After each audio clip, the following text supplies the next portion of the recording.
This is where it all gets clear for the recruiters. You either know it or you don't know it. And if you just finished the course, your UIs are not gonna be great. Hi, let me tell you a secret. Most companies out there are looking for UX/UI designers, and given enough time, you should be able to fake your way through a pretty good UX case study. So you can create all those personas, all those user journeys, user empathy maps, and even the storyboards. But then comes the defining moment, the UI design. And this is one thing that you cannot fake. The rest of your case study can be pretty good because these are soft skills that are pretty easy to learn. But this one part is the defining moment of getting a job.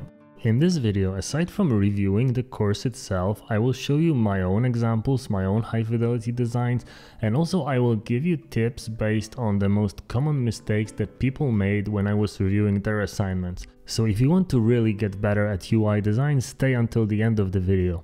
Let's go. So how is this part of the course? Well, a part of teaching you to ignore accessibility, do pretty mediocre hierarchy and very odd layouts, it's kinda good, but not really. So should you learn UI design from Google? You know, they created material design, which is proclaimed to be like the king of boring in UI design. Well, this is the part of the course which is the most exciting to me because I believe, and there's gonna be a video on it why I think so, but I believe UI design is like the biggest differentiator for digital products right now. Okay, so if we're gonna be reviewing high-fidelity UI designs, we'll probably be looking at some images, right? And here comes Coursera to the rescue. So one annoying bug that I found is that you upload PNGs to the assignments.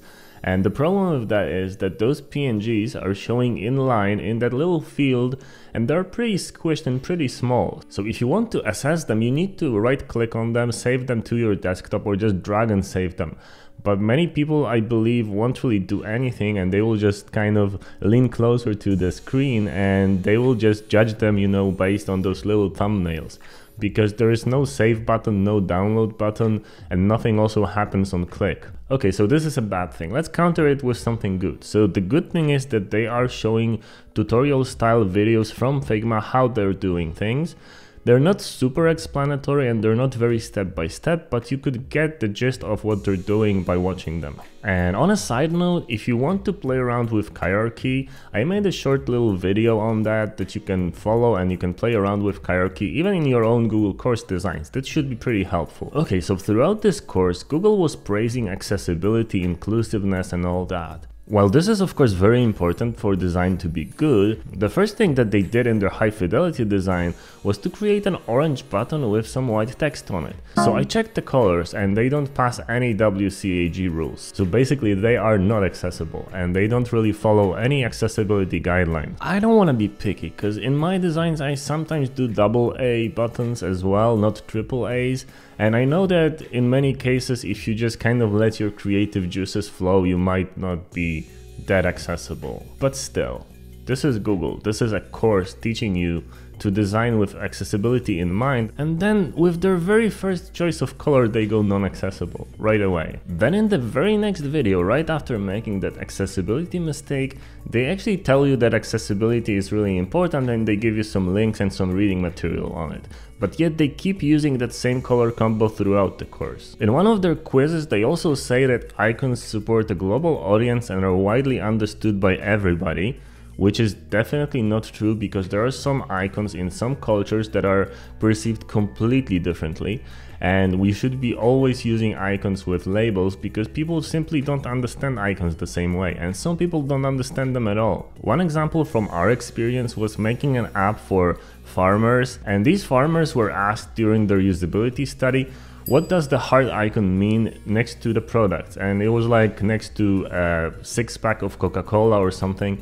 And they said that that means that that 6-pack of Coca-Cola is a healthy choice, a healthy option, because heart is something that is healthy. So yeah, not everybody understands the icons the same way. But then just a while later, in the very same video, Google mentions something that contradicts what they said before, because then they mention American football icon, you know, that kind of oval shape, is different than the overall worldwide football icon, which is like the soccer ball that they call it. So if you're making a product for a worldwide audience, you shouldn't really show the American football, but the other one. So they are kind of reversing from what they said a couple of minutes earlier in the same video. In setting up a grid, they mentioned columns and alleys, which is pretty weird because everybody in the industry has been calling them gutters for like a very long time now. And I don't remember hearing about alleys, so maybe it's some Google naming convention or something from some design tool, but everybody calls them gutters, so keep that in mind. Columns and gutters. They also showed a more or less complete high-fidelity design of the dog walking app, and I have a couple of problems with this, and yeah, that orange button still doesn't pass the WCAG contrast guidelines, but I want you to focus on something else.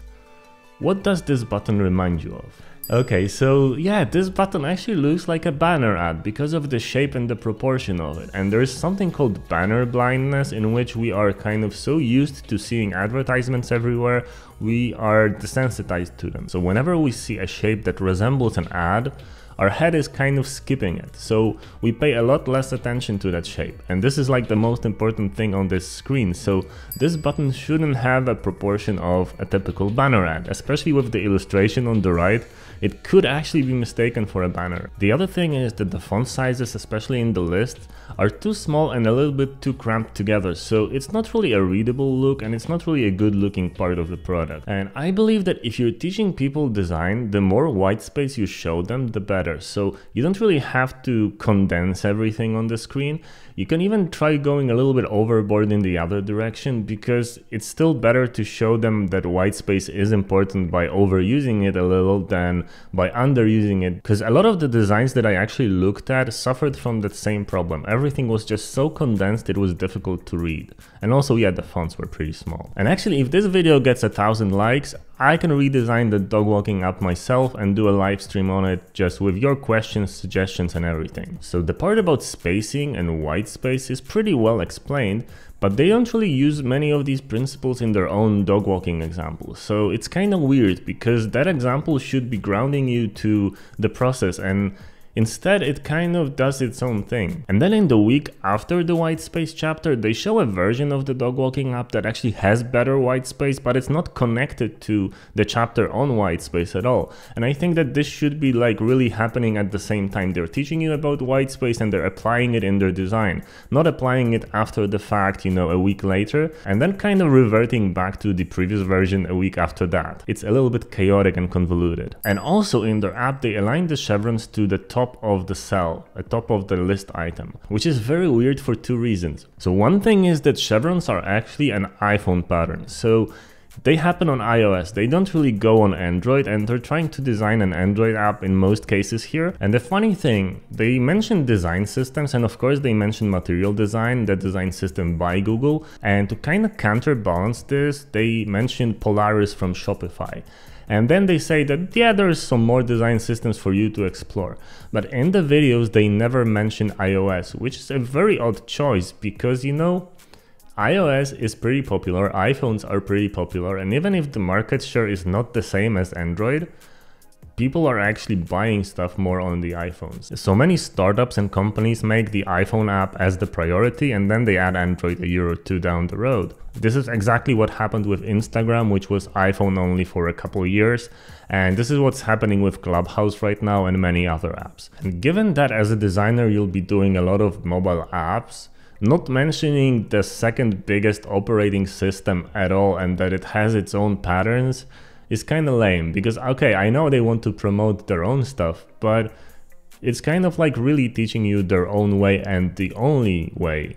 And you don't really design apps the exact same way for iOS and Android. Sure, they're merging a little bit visually, but there are still some patterns that are iOS only, and they don't even mention the name anywhere, I think. But the other thing is that they place the chevrons on the top of the cell, and then in some examples later, they move it right to the center of the cell, which is a more normal, more standard version of doing them. But this doesn't get mentioned anywhere, like why this chevron is even there, and why it's at the top, and then why it's in the center in the second version. So it's just basically added there, and you might even miss it completely. So if you're learning, I think the biggest problem here, apart from some accessibility issues, is the lack of continuity, because they are teaching you some patterns and some examples and some principles, but then the example app they want to show you to illustrate those principles sometimes doesn't follow them in that week, but then kind of adds them after the fact a week later without any explanation. So if you're following along, you don't really see like,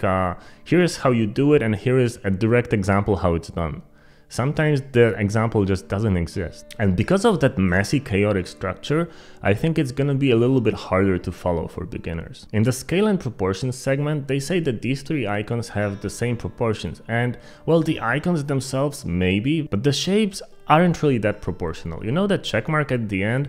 It's a lot smaller visually, optically than the circles before that. And that actually makes it out of balance, and yeah, here's an easy fix on how you could make this better. Another naming convention that I found is that they call UI kits sticker sheets, and yeah, that naming convention might exist in some places, but it's not the most common one. So if you're looking for those sticker sheets in Google even, it's best for you to actually search for UI kits, because this is gonna be the query that's gonna get you a lot more examples. Okay, let's find something good about this part of the course. So the good thing is that they actually teach you about Gestalt principles a little bit after you apply typography and color, which is good because then you can actually try to move things away from each other to create those patterns and to create those layouts, you know, using proximity and similarity. So this is a good approach because you learn first to apply something badly and then how you can use the Gestalt principles to actually make it better and improve it. Okay, let's get to peer grading, my favorite part of this course. So this time I decided to review everyone. Like every assignment that I got, I reviewed it and I wrote some pretty good feedback, I hope, or pretty helpful. But I also noticed some patterns. And the reason for me to go and review everybody was to try and see how designers that had no previous experience in UI design are actually making those designs. And let me tell you this. They're not great. Because as I said at the beginning of this video, you can learn the principles and the soft skills, you can learn the research and write your personas and everything, but this one part, this high fidelity design, is where everything kind of stumbles and falls apart, because this is something you can't really fake. If you haven't been doing it for a long time, just one exercise and a couple of videos are not gonna make you a good designer. You need a lot of practice and a lot of time spent on this. So if you want to be a UI designer, this course is definitely not going to make you one. But if you continue after that, and if you do exercises on your own, like daily UI designs, you should get better in about 5 to 6 months. So looking at those high fidelity designs, I know that if I was actually hiring at Hype4 right now, we wouldn't really hire anybody from that course. So if you want to be the most valuable designer on the market, which is the UX/UI designer, a person who understands research, flows, information architecture, but then can also make the beautiful design at the end, you need to put in a couple more months after this course to be on a junior level even, because that's basically how it happens. You can't really fake it and you can't really do it with just one course. But don't worry, I won't leave you like that. Here are 3 biggest problems with examples of the main issues that I found while peer grading other assignments. So number 1, fonts and buttons are too small. And this is something that I've seen in pretty much every single one. So just keep your fonts 12 points at the minimum, and the optimal range for them is 14 to 16 for like the main body text, and then you can make the headings and titles a little bit larger. And the buttons should be at least 40 by 40. So if you're making a square button, make it 40 by 40, 44 by 44 is more optimal, and even 50 by 50 is still fine. If you go above 50, you might actually go into that banner blindness route, so I don't really recommend trying right now. But the buttons need to be big enough on a mobile screen to be comfortable to tap with your finger. If they're too small, they're not gonna be comfortable. That's easy. Number 2, stick to a sans serif font, and a very basic one at that. Because people try to be funky with their fonts and try to make it kind of like an artistic presentation, but in reality, the first apps that you're gonna be making are really not about experimenting with fonts, because chances are you're not gonna do the right thing here. And by using Helvetica or something very simple and very generic, you'll have less chances to fail, basically. So just don't go overboard, don't use those crazy serif fonts or decorative fonts, because this is not the goal here. And number 3, colors are tough. It takes a long time and it's really difficult to pick the right colors.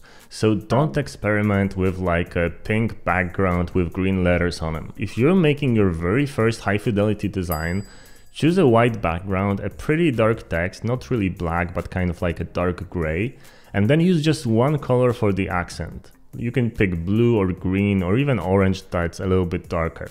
Don't try to kind of make it cool with a lot of colors just because you can. And once you get confident with those very simple basic colors, you can then try experimenting. But you know, in your first apps, don't really go overboard, because a lot of these try to do some crazy color combinations and some pastels and some like weird color choices. And I know that people just wanted to make it their own and they wanted to have like their own personal touch on them, but this is not the time for that, really. Just go along the safe path. And since we're still at peer grading, I noticed a couple people leaving me comments under my other assignments that they just reviewed mine and that I should go to this link to review theirs.